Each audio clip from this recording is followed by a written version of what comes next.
நரேந்திர தாமோதர் தாஸ் மோடி அவர்கள் 3 நாள் தியானம் பண்றேன் அப்படின்னு வந்து உட்கார்ந்துருக்காங்க. இந்த 10 ஆண்டுகளாக அவர் செய்தது தியானம் தான். It's not meditation, it is media attention. ராகுல் காந்தி அவர்கள் தன்னுடைய பாரத் ஜோடோ யாத்ரா அப்படிங்கறத அங்க தொடங்கினார். அவர் பயணத்தை அங்க தொடங்குறாரு.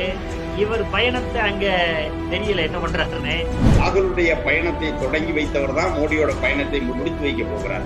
ஒருவேளை தமிழ்நாட்டை தான் இவர்கள் பாதுகாப்பாக உணர்கிறார்களான்னு கூட நினைக்கிறேன். தமிழ்நாட்டிலே எண்ணற்ற மாணவ செல்வங்கள் தங்களுடைய உயிரை ஈந்து நீட்டுக்கு எதிரான ஒரு போராட்டம், நீட்டுக்கு எதிரான குரல் இங்கே ஒலித்த போதும் கூட ஆழ்ந்த தியானத்திலே தான் இருந்தார் மோடி. வடக்கு இருந்தாங்கன்னா முதல்ல என்ன செய்வாங்கன்னு தெரியாது, முற்றுகையிட்டுருவாங்கன்னு நினைக்கிறேன் மக்கள் இவர்களை. இவங்களுடைய கட்சிக்குள் இருக்கிற பிரச்சனைகளை தீர்க்க முடியாம அங்க இருந்து ஓடி வந்துட்டாரோ அப்படிங்கிற சந்தேகம். தேர்தலுடைய முடிவுகள் முற்றிலும் மாறாக இருக்க போகிறது. மீண்டும் ஒரு முறை தனிப்பெரும்பான்மையோடு பாஜக ஆட்சிக்கு வர முடியாது அப்படிங்கிறது அவங்களுக்கு தெல்ல தெளிவாக தெரிந்து. அவர் வெற்றி பெறக்கூடாது என்பதற்காக அவங்க கட்சியினுடைய சட்டமன்ற உறுப்பினர் வேலை செஞ்சாங்கன்னு கூட தகவல் வந்துட்டு இருக்கு. கிட்டத்தட்ட இவர்கள் தேர்தலுக்கான ஒரு வார் ரூம் மாதிரி ரெடி பண்ணிட்டு இருப்பாங்கன்னு நினைக்கிறேன். மோடி மீது ஒரு மிகப்பெரிய அவநம்பிக்கை மக்களுக்கு வந்திருக்கிறது. அதன் காரணமாக தான் அவங்க ஆட்சியை இழக்கிறாங்க. ஒரு மிகப்பெரிய அறிவாளி தமிழ்நாட்டினுடைய பாரதிய ஜனதா கட்சியினுடைய தலைவர். முடிவுகள் இவர்களுக்கு வேறு மாதிரியாக போனால் இன்னொரு டொனால்ட் ட்ரம்பை நம்ம இங்க பார்க்க வேண்டியிருக்கும். மோடி, அமித்ஷா போன்ற இவர்களுடைய அணி இந்த நேரத்தில் அவர்கள் RSS பகைக்கு கூட தயாராகிவிட்டார்கள். IAS officers, IPS officers, high level secretaries எல்லாருமே இப்ப போய் ராகுலை பார்க்க ஆரம்பிச்சிட்டாங்க அப்படிங்கிற தகவல் தொடர்ந்து வந்துட்டு இருக்கு. அனைவருக்கும் எனது அன்பு வணக்கம். நடைபெறுகின்ற அரசியல் நிகழ்வுகளை ஒட்டி நம்முடைய கருத்துக்களை சொல்வதற்காகவும் நம்முடைய எண்ணங்கள், செயல்கள் எப்படி அமைய வேண்டும் என்பதை தெரிவிப்பதற்காகவும் நம்முடைய தோழர்கள் தற்போது இணைந்து தெரிவித்துக் கொண்டிருக்கிறோம். இதற்காக இந்த கருத்தாக்கத்தை சொல்வதற்காக வந்திருக்கக்கூடிய மதுரையை சேர்ந்த திமுக வழக்கறிஞர், திராவிட இயக்க தமிழர் பேரவையினுடைய துணை பொதுச் செயலாளர் தோழர் வைரமுத்து அவர்களை வருக வருகின்ற வரவேற்கிறோம். திராவிட இயக்க தமிழர் பேரவையின் நிதிக்குழு பொறுப்பாளர், திராவிட முழக்கம் இதழின் துணை ஆசிரியர் தோழர் சாரதா தேவி அவர்களை வருக வருகின்ற வரவேற்கிறோம். வணக்கம் தோழர். வணக்கம் தோழர்களே, நல்லா இருக்கீங்களா? நல்லா இருக்கும் தோழர். மகிழ்ச்சி. நல்லா இருக்கேன். ஒன்னில இப்ப நம்ம இந்த வாரத்தினுடைய செயல்களை எப்படி பேசலாம் அப்படிங்கறதுக்காக நம்ம இப்ப திரும்பவும் கூடியிருக்கிறோம். இந்த அமைப்புல ஒவ்வொரு வாரமும் நடைபெறுகின்ற அரசியல் நிகழ்வுகள் நம்ம பேசிட்டு வந்துட்டு இருக்கோம்.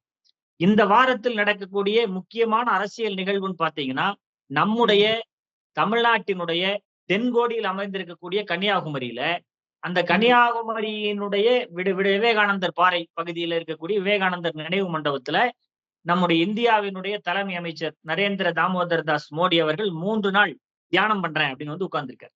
இது என்னன்னா, காங்கிரஸ் கட்சியினுடைய தலைவராக இருக்கக்கூடிய நம்முடைய ராகுல் காந்தி அவர்கள் தன்னுடைய பாரத் ஜோடோ யாத்ரா அப்படிங்கறத அங்க தொடங்கினார். அவர் பயணத்தை அங்க தொடங்குறாரு. இவர் பயணத்தை அங்க தெரியல என்ன பண்றாருன்னு.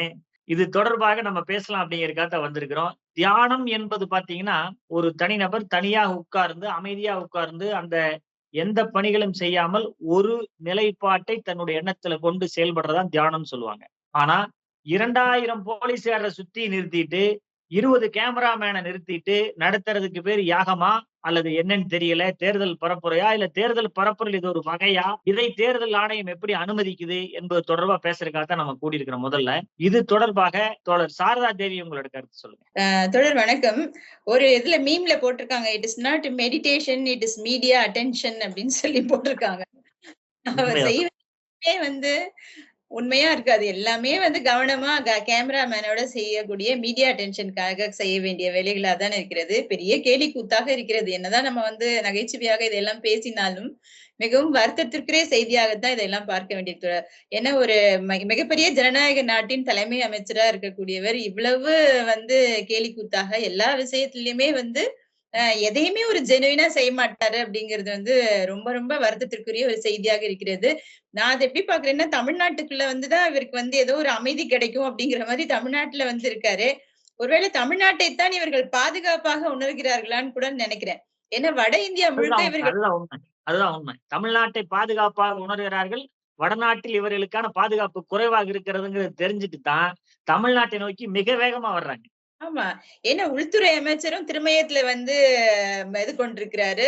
இவரும் கன்னியாகுமரிக்கு வந்திருக்கிறாருன்னா, நாட்டில் தேர்தல் முடிவுகள் இவர்களுக்கு எதிராக வரப்போகிறது அப்படிங்கறதை முன்கூட்டியே உணர்ந்த காரணத்தினாலா, அல்லது ஏற்கனவே தேர்தல் பரப்புரைகள் நடத்தின போதெல்லாம் இவர்களுக்கு வலுவாக இந்த முறை பிசிக்கலாவே நிறைய சிக்கல்கள் வந்திருக்கிறது.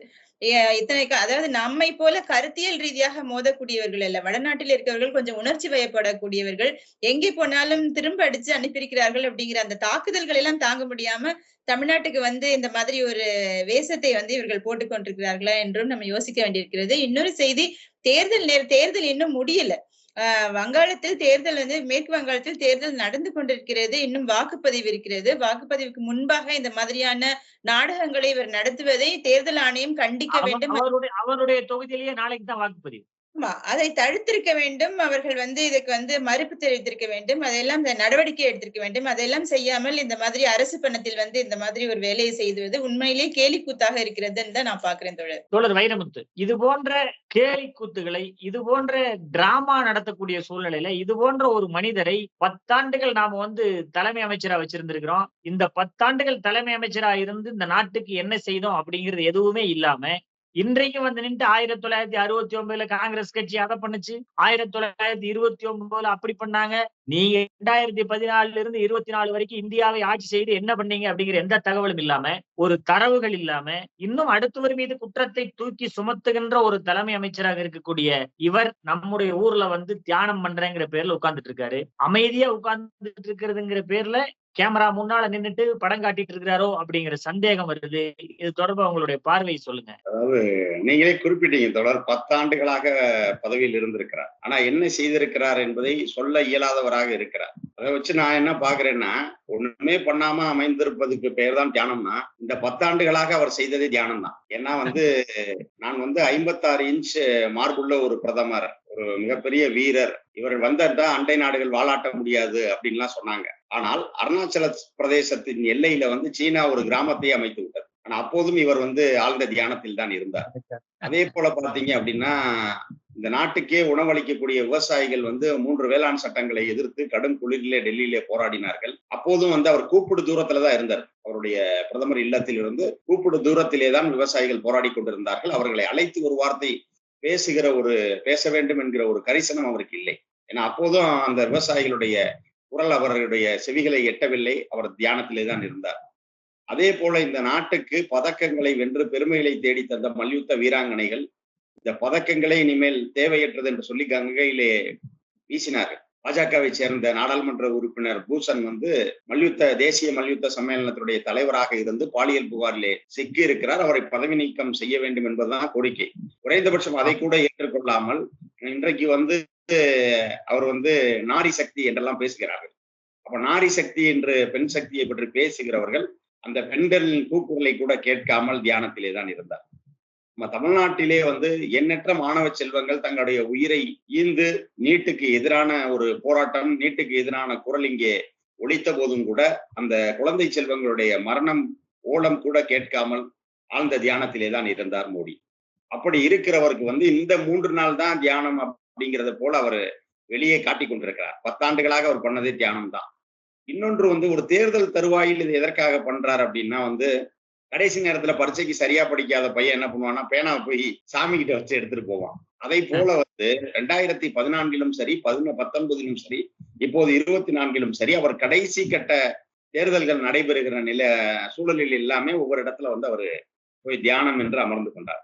2014 வந்து அவரு மராட்டிய மன்னர் சிவாஜிக்கும் பிஜப்பூர் ஜெனரல் அப்சல் கானுக்கும் போர் நடந்த அந்த பிரதாப்கருங்கிற ஊர்ல போய் தியானம் பண்ணார்.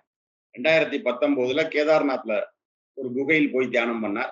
அந்த வரிசையிலே இப்போது 2024 அவர் வந்து கன்னியாகுமரியில வந்து சேர்ந்து இங்கே தியானம் செய்கிறேன் என்று அமர்ந்திருக்கிறார். நீங்களே குறிப்பிட்டீர்கள், ராகுல் தொடங்கிய இடம் இவருக்கு முடிவான இடமாக அமைந்திருக்கிறது. இது வந்து நான் இன்னொரு அனைவருக்கும் புரிந்து கொள்றது மாதிரி சொல்லணும் அப்படின்னா, இந்த பரமபத விளையாட்டுல ஏணியும் இருக்கும். நமக்கு வருகிற அந்த பகடை எண்ணிக்கையை பொறுத்து வந்து ஏணி வந்தா மேல போவாங்க, பாம்பு வந்தா கீழே வருவாங்க. இது வந்து அரசியல் ஆட்டத்தில் தன்னுடைய தவறான முடிவுகளால் டெல்லியிலே இருந்து இன்றைக்கு பாம்பிலே வந்து இறங்கி தன்னுடைய சிறந்த சமூக நீதி நடவடிக்கைகளினால் அவர் இன்றைக்கு ஏணியிலே உயர்ந்து இன்றைக்கு மேலே சென்றிருக்கிறார். குமரியிலே தொடங்கி இன்றைக்கு மேலே சென்றிருக்கிறார் என்றுதான் நாம் பார்க்க வேண்டியிருக்கிறது. கொஞ்ச நேரத்துக்கு முன்னால இந்தியா கூட்டணியினுடைய தலைவராக, இந்தியா கூட்டணியினுடைய முக்கிய பொறுப்பில் இருக்கக்கூடிய காங்கிரஸ் பொறுப்பாளராக ராகுல் காந்தி அவர்கள் அனைவருக்கும் நன்றி தெரிவித்து இந்தியா கூட்டணி ஆட்சி அமைய போகிறது. நீங்கள் கொடுத்திருக்கக்கூடிய உங்களுடைய ஆதரவுக்கு நன்றி. கூட்டணி கட்சி தலைவர் அவர்களிடம் உங்களுடைய உயரிய பங்களிப்பை எங்களுக்கு வழங்கியிருக்கீங்கன்னு சொல்லிட்டு, கூட்டணி கட்சி தலைவர்களுக்கு நன்றி சொல்லக்கூடிய ஒரு தலைவனாக, பண்பட்ட தலைவனாக தன்னை மாற்றிக் கொண்டிருக்கிறார் ராகுல் காந்தி. ஆனால் பண்பே இல்லாமல் எந்த இடத்திலும் இந்திய மக்களை ஏற்றுக்கொள்ளக்கூடிய ஒரு சூழ்நிலைக்கு தன்னை ஆட்படுத்திக் கொள்ளாமல், வடநாட்டுக்கு போனா தென்னாட்டை பேசுறது, தென்னாட்டுக்கு வந்தா நான் தமிழனாக பிறக்கவில்லை என்று வருத்தப்படுகிறேன், நான் திருக்குறளை அப்படி படித்திருப்பேன், தமிழ் எனக்கு அது தேவை இது தேவை அப்படின்னு சொல்லிட்டு சமஸ்கிருதத்துக்கு ஒதுக்கூடிய தொகையிலிருந்து குறைந்தபட்சம் 1 விழுக்காடு கூட தமிழோட வளர்ச்சிக்கு ஒதுக்காம வெறும் வாய் மட்டும் பேசிட்டு, வாயில வடை சுட்டுட்டுன்னு சொல்லுவாங்க, வடை வடையாக சுட்டி வெளியே போட்டுட்டு, இன்றைக்கு நான் போய் அமைதியா உட்கார்ந்துக்கிறேன். உட்கார்றது என்ன காரணம்னு எனக்கு தோணுதுன்னா, இவங்களுடைய போக்கு, இவங்களுடைய கட்சிக்குள்ளேயே இருக்கக்கூடிய பிரச்சனைகளை, இவங்களுடைய கட்சிக்குள் இருக்கிற பிரச்சனைகளை தீர்க்க முடியாம அங்கிருந்து ஓடி வந்துட்டாரோ அப்படிங்கிற சந்தேகம் வருது. என்ன காரணம்னா, இப்ப பாருங்க, நாக்பூர், அதாவது RSS தலைமையிடம் அமர்ந்திருக்கக்கூடிய நாக்பூர்ல இருக்கக்கூடிய நிதின் கட்கரி என்று சொல்லக்கூடிய ஒன்றிய அமைச்சர் அவர் இன்றைக்கு RSS மிக முக்கியமான நெருக்கமான பட்டியல் இருக்கக்கூடியவர். இன்னும் சொல்ல போனா பிரதமர் வேட்பாளராக கூட அவர் நிறுத்தலாமா என்கிற ஒரு எண்ணம் RSSக்கு வந்துட்டு இருக்குது. அந்த நிலையில அவரை நிச்சயமா வெற்றி பெற வைக்க கூடாது, அவருடைய வெற்றி ஏதோ ஒரு வகையில் தடுத்தே தீர வேண்டும் சொல்லிட்டு அவங்க கட்சிக்குள்ள உள்கட்சி போராட்டம் நடந்துட்டு இருக்கிற மாதிரி ஒரு தகவல் வந்துட்டு இருக்கு. இது அவங்களோட உட்கட்சி பிரச்சனையா நம்ம பார்க்க முடியல. காரணம் என்னன்னா, இப்ப மோடி அமித்ஷா ஒரு குழுவாவும், அவங்க RSS தலைமை பொறுப்பில் இருக்கக்கூடியவங்களும், அது இல்லாம நிதின் கட்கரி போன்றவர்களும், யோகி ஆதித்யநாத் போன்றவர்களும் ஒரு அணியாகவும் நின்று அந்த இடத்துல வேற மாதிரி வேலைகள் செஞ்சுட்டு இருக்கிறாங்களோ அப்படிங்கிற சந்தேகம் வருது. இது போன்ற சூழ்நிலையில இந்தியாவினுடைய வெற்றி பாதிக்கப்படும் அப்படின்னு சொல்லி அவங்க சொல்லிட்டு இருக்காங்க. ஆனா இந்திய மக்கள் இந்தியா கூட்டணிக்கு உறுதியாக வாக்களிக்க தயாரா இருக்கிறாங்க. இன்னொரு 57 தொகுதி மட்டும் நாளைக்கு திரும்பவும் மக்கள் வாக்களிக்க போறாங்க. அந்த 57 தொகுதிகளோடு நம்முடைய நாடாளுமன்ற தேர்தல் நிறைவடைகிற சூழ்நிலையில நம்முடைய வெற்றி, இந்தியா கூட்டணியினுடைய வெற்றி உறுதி என்று சொல்லி நம்முடைய ராகுல் காந்தி அவர்கள் தெளிவா சொல்லிட்டு இருக்காங்க. மக்களும் ஒரு நல்ல முடிவோடு காத்துட்டு இருக்கிறாங்கிறதா எல்லாரும் சொல்லக்கூடிய ஒரு முடிவு. இந்த முடிவை ஏற்றுக்கொள்ளக்கூடிய மனப்பக்குவம் இல்லாமல், இந்த முடிவை கண்டு மனம் பிறழ்ச்சி அடைந்து, இவரு ஒரு வாரத்துக்கு முன்னால கூட இப்படி ஒரு திட்டம் இல்ல, ஆனா திடீர்னு அறிவிச்சு விவேகானந்தர் மணிமண்டபத்துல உட்கார்ந்து தன்னுடைய தியானத்தை தொடங்குற போது பாத்தீங்கன்னா மொத்தம் 3 அறைகள். ஒரு அறையில அவர் தியானம் பண்றதா, இன்னொரு அறையில அவருடைய அலுவலக நண்பர்கள் உட்கார்ந்து அவரை பாத்துக்கிறதா, இன்னொரு அறை சமையலுக்கா. தியானம் பண்ணக்கூடிய இடத்தில் இதெல்லாம் தேவையா? மணிமண்டபத்தில் இது போன்ற பணிகளை செய்யலாமா என்கின்ற சூழ்நிலையும் வருது. தேர்தல் கமிஷன் இது போன்ற செயல்களை அனுமதிக்கலாமா என்கிற சந்தேகம் வருது. இது தொடர்பாக தோழர் சாரதா என்ன நினைக்கிறீங்கன்னு சொல்லுங்க. அதுதான் நான் முதலே சொன்ன மாதிரி இது அனைத்துமே நகைப்புக்குரிய செயல்களாக இருக்கிறது. அவங்களுக்கு நாடகம்தான். அரசு பணத்தில் என்ன கடைசி நாடகமாக இது இருக்கட்டும்ங்கிறது மக்களுடைய எதிர்பார்ப்பு. நடக்குது, நாடகம் முடியும் நேரம் உச்சக்காட்சி நடக்குதுன்னு சினிமால ஒரு பாட்டு வரும்ல, அந்த மாதிரி. ஆமா, இந்த மக்கள் அதைத்தான் எதிர்பார்க்கிறாங்க. கிளைமேக்ஸா ஒழிஞ்சு போட்டோம், எதையாவது ஒண்ணு செய்துட்டு ஏறு கட்டியே போகட்டும் அப்படியே தியானத்துல அப்படிங்கிற மாதிரிதான் நம்ம நினைக்க வேண்டியிருக்கு. உண்மையிலேயே இது ஒரு பெரிய கேலி கூத்தாக இருக்கிறது. இவ்வளவு பெரிய நாட்டுல நம்ம இவரெல்லாம் பார்த்துட்டு இருக்கிறோம்னு சொல்லிட்டு நீங்க சொன்னது உண்மையிலேயே வடநாட்டில் மக்கள் எழுச்சி பெற்றிருக்கிறார்கள். ரொம்ப அவேர்னஸ். இந்த முறை ராகுல் நடத்திய பயணமாகட்டும், அதை தொடர்ந்து கூட்டணி கட்சிகள் நடத்திய பல்வேறு பரப்புரைகளின் மூலமாகவும் நிறைய இந்த முறை மக்கள் உரிமை கழகங்கள், சிவில் சமூகங்கள், குடிமை சமூகங்கள் கிரவுண்ட்ல நிறைய வேலை பார்த்திருக்காங்க.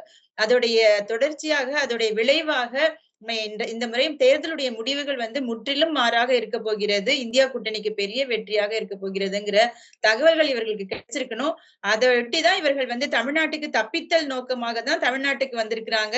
குறைந்தது இங்க அவர்களுக்கு பாதுகாப்பும் அமைதியும் கிடைச்சிடும். வடக்கு இருந்தாங்கன்னா முதல்ல என்ன செய்வாங்கன்னு தெரியாது, முற்றுகை இட்டுருவாங்கன்னு நினைக்கிறேன் மக்கள் இவர்களை. மேபி அந்த பயத்துலதான் இவர்கள் தமிழ்நாட்டுக்குள்ள தஞ்சம் புகுந்துடலான்னு 2 பேருமா பயணம் கொண்டு வந்திருக்காங்க. 45 மணி நேரம் தியானம். நீங்க சொல்ற மாதிரி அத்தனை கேமரா வச்சுக்கிட்டு தியானம் பண்ணி சமைச்சு சாப்பிட்டுட்டு எல்லாம் தியானம் பண்ணுவாங்க போல இருக்கு.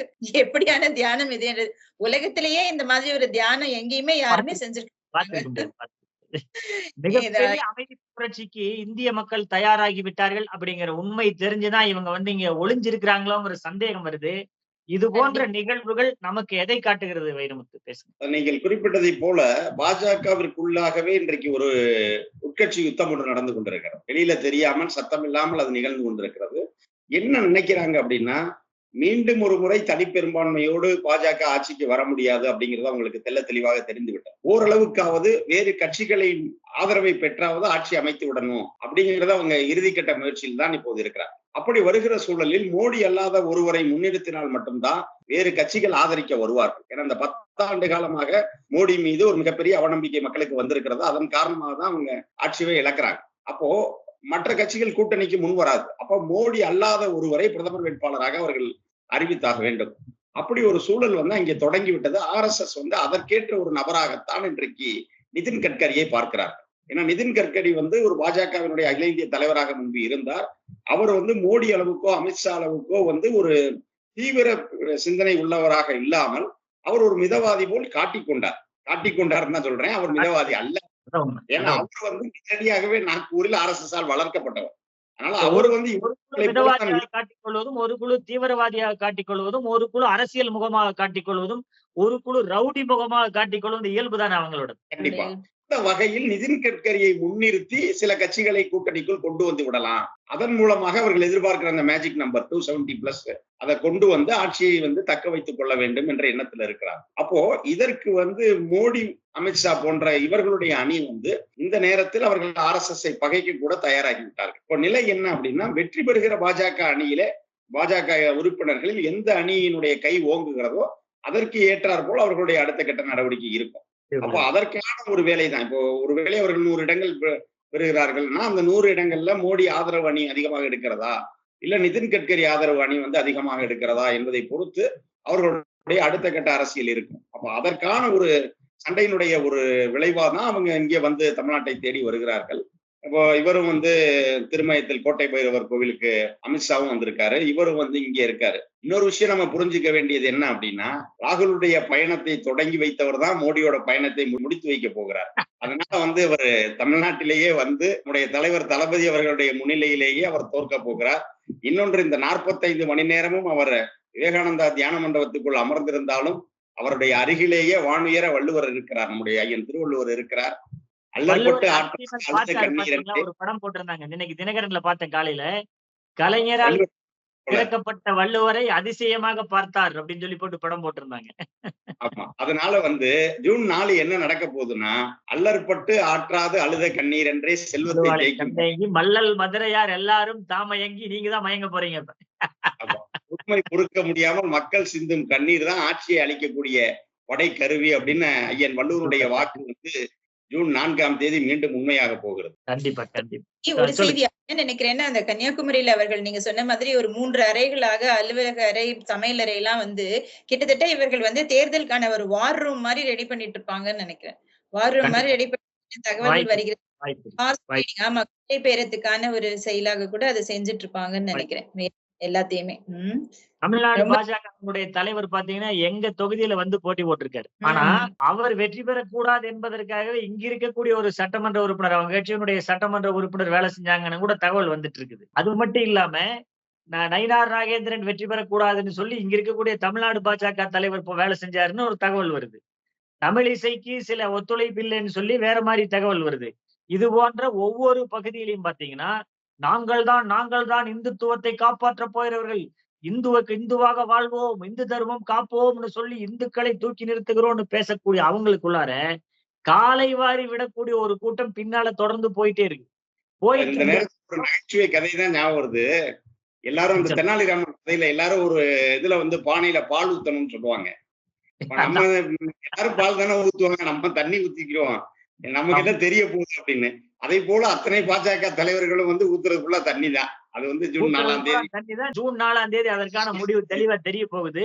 அந்த தெளிவான முடிவை பார்க்கும் போதுதான் இன்னும் அவங்களுக்கு தெரிஞ்சு, இப்ப இன்னும் சொல்ல போனா உளவு பிரிவினுடைய அறிக்கையை மிக தெளிவா வாங்கியிருப்பாங்க. உளவு பிரிவினுடைய அறிக்கையை மிக தெளிவா வாங்கியிருப்பாங்க. நாளைக்கு சாயங்காலம் எக்ஸிட் போல் ரிசல்ட் வரப்போகுது. இது மட்டும் இல்லாம பாத்தீங்கன்னா IAS officers, IPS officers, high level secretaries எல்லாருமே வந்து இப்ப போய் ராகுலை பார்க்க ஆரம்பிச்சுட்டாங்க அப்படிங்கிற தகவல் தொடர்ந்து வந்துட்டு இருக்கு. அதாவது அதிகாரிகள் முடிவுக்கு வந்துட்டாங்க. மக்களுடைய முடிவு அதிகாரிகள் தெரிஞ்சுட்டாங்க. தெரிஞ்ச பின்னால இந்த முடிவுக்கு வந்த காரணத்தினால, சரி இனி நாம டெல்லியில உட்கார்ந்துட்டு இருந்தோம்னா நம்ம காரியம் ஓடாது. இந்த நேரத்துல கடைசியில் இருக்கக்கூடிய 57 தொகுதிகளிலாவது இந்த மதவாதத்தை, இந்த மத எண்ணத்தை கூட வைத்து நான் தியானம் பண்ண போறேன். நான் மக்களை சந்திக்கிறதுல விட எனக்கு தியானம் பண்றது மூலமா நான் மக்களுக்கு அது செய்ய போறேன், இது செய்ய போறேன். 10 ஆண்டுகளாக எதுவும் செய்யாத ஒரு ஆளு தியானம் பண்றதன் மூலமாகவா நமக்கு ஏதாவது செய்ய போறாரு? கிடையாது. ஆனா அப்படி ஒரு நிலையை உருவாக்க வேணும்னு சொல்லிட்டு போராடிட்டு இருக்கிறாரு. அவருடைய போராட்டம் நாளை மறுநாள் வரை இருக்கட்டும், தப்பில்ல.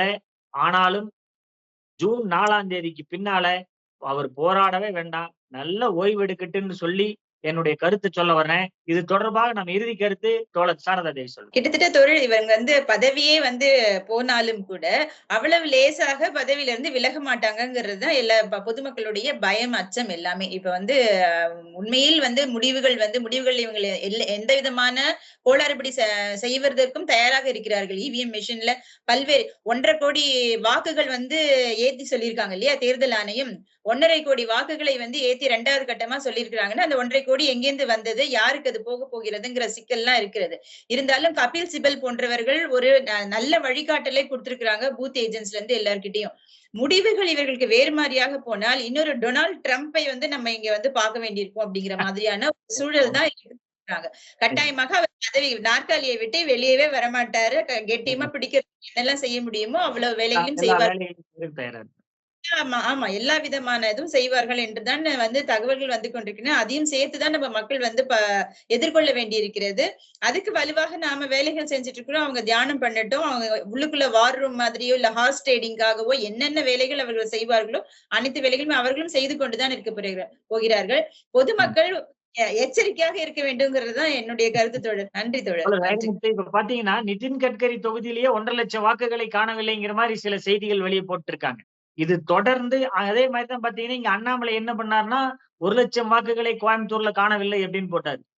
எங்கள் தொகுதியில 1 லட்சம் வாக்குகளை காணவில்லைன்னா நாடாளுமன்ற தேர்தலை முழுமையாக நடத்துகிற தேர்தல் ஆணையத்தை கேட்க வேண்டிய கேள்வியை திமுகவை நோக்கி வச்ச ஒரு மிகப்பெரிய அறிவாளி தமிழ்நாட்டினுடைய பாரதிய ஜனதா கட்சியினுடைய தலைவர் அவர் பாத்தீங்கன்னா உள்ளாட்சி தேர்தல் ஒரு பிரச்சனைனா தேர்தல் கமிஷன்ல கொண்டே பெட்டிஷன் கொடுப்பாரு. உள்ளாட்சி தேர்தலை நடத்துறது யாருன்னு கூட அடிப்படை அறிவு கூட இல்லாத ஒருத்தர் அவர் எங்களுக்கு நாடாளுமன்ற தொகுதியினுடைய வேட்பாளர். எங்களுடைய விதி பாத்தீங்களா அப்படிதான் இருக்கு. பரவாயில்ல, அது வீட்டுக்கு அனுப்பக்கூடிய வேலைகளை பிரியாணி சாப்பிடக்கூடிய நாங்க தயாரா இருக்கோம். புதன்கிழமை மணிக்கு நல்ல பிரியாணி தயாரா இருக்குன்னு நினைக்கிறேன். தோழர் வைரமுத்து அவர்களை தொடர்பு சொல்லுங்க. நீங்கள் குறிப்பிட்டதை போல தன்னுடைய தொகுதியில் 1 லட்சம் வாக்குகளை காணவில்லைன்னு அவர் கேட்டார். ஒரு அரசியல் தலைவருக்கு இருக்க வேண்டிய ஒரு அடிப்படை அறிவு என்ன அப்படின்னா 2023 அக்டோபர்ல வரைவு வாக்காளர் பட்டியல் விட்டது. அதாவது ஜனவரி 1ஆம் தேதியை வாக்களிக்க வேண்டிய தகுதி வயதாக கணக்கிட்டு அந்த ஜனவரி 1, 2024 யாருக்கெல்லாம் 18 வயது வருதோ அவங்க எல்லாரும் பெயரை சேர்த்து ஒரு பட்டியல அக்டோபர்ல கொடுத்துறாங்க. கொடுத்துட்டு அதன் பிறகு ஒரு 4 நாட்கள் சிறப்பு முகாம்கள் நடத்தப்பட்டது. நீக்கம், சேர்த்தல் இதுக்கெல்லாம் சிறப்பு முகாம் நடத்தப்பட்டது. நம்முடைய திராவிட முன்னேற்ற கழகம் போன்ற கட்சிகள் என்ன பண்ணோம் அப்படின்னா நேரடியாகவே அந்த 4 நாட்களும் நம்மளுடைய பூத் ஏஜென்ட்ஸ் BLA 2 அதே வாக்குச்சாவடியில் இருந்து அந்த பகுதிக்குள்ள யாருக்கு புதுசா வாக்கு சேர்க்கணுமா, யாரை நீக்கணுமா, இந்த பணிகளை முறைப்படி செய்தார்கள். திமுக வழக்கறிஞர் அணி அதற்கு உதவியது. ஆனா இவங்க அப்பெல்லாம் போயிட்டு கடைசியில இப்போ 1 லட்சம் வாக்கு இல்லை அப்படிங்கிறார். அப்ப இதுல இருந்து என்ன தெரியுதுன்னா அவங்களுக்கு இப்படி ஒரு பூத் லெவல் ஏஜென்ட்டோ இல்ல ஒரு பூத் கமிட்டி கூட கிடையாது. திமுக எடுத்துக்கிட்டீங்கன்னா வாக்குச்சாவடி குழு போட அளவுக்கு கூட அவர்களிடம் ஆட்கள் இல்லை அப்படிங்கறதா உண்மை தோழர். தேர்தல் என்று நடந்த நிலவரமே என்னன்னு பாத்தீங்கன்னா தனியார் நிறுவனங்களுக்கு விடுமுறை விட்டதுனால மதுரையெல்லாம் பாத்தீங்கன்னா பெரிய பெரிய ஜவுளி கடைகளில் வேலை பார்ப்பவர்களை அன்னைக்கு ஒரு நாள் சம்பளத்தை கொடுத்து அப்படித்தான் அவர்கள் பூத் ஏஜென்டாவே உட்கார வச்சாங்க. அவங்களுக்குன்னு ஒரு பூத் ஏஜென்ட் போடுவதற்கு கூட ஆட்கள் இல்லை. ஆக இப்படி வைத்துக் கொண்டு அதை விட கொடுமை என்னன்னா நான் உயிரோடு இருக்கிறேன், என் வாக்கு எங்கேன்னு பதாகையை பிடிச்சு நிக்கிறாங்க. அந்த 1 லட்சம் பேருக்கு வாக்கில் ஆர்ப்பாட்டத்துல இது மாதிரி தேர்தல்ல வாக்களிச்ச அடையாளம் தெளிவாக தெரிகிறது. அதோட அவன் அந்த பதாகையை பிடித்துக் கொண்டு நிற்கிறார்கள். ஆக இதை வைத்தே புரிந்து கொள்ளலாம் அவருடைய அரசியல் அறிவு என்ன அப்படிங்கிறது. ஆக கோயம்புத்தூர் மக்களுக்கு மட்டுமல்ல ஒட்டுமொத்த தமிழ்நாட்டு மக்களுக்கே ஜூன் 4ஆம் தேதி சுவையான ஆட்டு பிரியாணி தயாராக இருக்கிறது அப்படின்னு தான் நம்ம சந்தோஷத்தோடு காத்திருக்கிறோம். இப்படிப்பட்ட சூழ்நிலையில தமிழர்களை திருடர்கள் என்று சொன்ன மோடி ஆகட்டும், அமித்ஷாவாகட்டும் தமிழ்நாட்டுக்குள்ள வரும் பொழுது அந்த தமிழ்நாட்டுக்குள்ள வரக்கூடிய தலைவர்களாகிய பாரதிய ஜனதா கட்சியினுடைய தலைவர்களாய் அவர்களை எந்த விதமான கண்டனமும் செய்யாமல், எந்த விதமான எதிர்ப்பும் தெரிவிக்காமல் தமிழர்களுக்கு எதிராக செயல்படுகின்ற ஒரு நபர்களாக இங்கே இருக்கக்கூடிய தமிழ்நாட்டு திராவிட முன்னேற்ற கழகத்துக்கு எதிரான எண்ணம் படைத்த எதிர்க்கட்சி தலைவரானாலும் சரி, நாம் தமிழர் கட்சியினுடைய தலைவரானாலும் சரி, ஆனா இவர்களை யாருமே எந்த விதமான பதிலும் அவருக்கு சொல்லல, எந்த விதமான கருத்து அவருக்கு சொல்லல, எதுவுமே பேசுறதுக்கு தயார் இல்லை. அவரை பற்றி எந்த விதமான விவாதமோ அல்லது எதுவுமே செய்யாம இருக்கிறத பார்க்கும்போது அதை பார்த்து இவங்க பயந்துக்கிறாங்களோ, அவரை பார்த்து இவர்கள் நடுங்குகிறார்கள் என்கிற சந்தேகம் எனக்கு வருது. இந்த சந்தேகம் நமக்கு தீர வேண்டும் என்று சொன்னால் இந்த சந்தேகத்துக்கான முடிவு 4ஆம் தேதி என்று காத்திருக்கிறது. அந்த 4ஆம் தேதியை நாம் அனைவரும் எதிர்நோக்கி காத்திருப்போம். மீண்டும் அடுத்த வாரம் வெள்ளிக்கிழமை இதே நேரத்தில் உங்களோடு சந்திப்போம். நன்றி, வணக்கம். நன்றி தோழர், நன்றி. இடதும் இல்லை வலதும் இல்லை, மையம் என்று குழப்பும் திரிபுவாதிகளின் உருட்டல்களுக்கு எதிராக சரியான திசை காட்டும் சிறந்த புத்தகம் நீங்கள் எந்த பக்கம். ஆசிரியர் தோழர் சுபவீரபாண்டியன். விலை ரூபாய் 70 மட்டும்.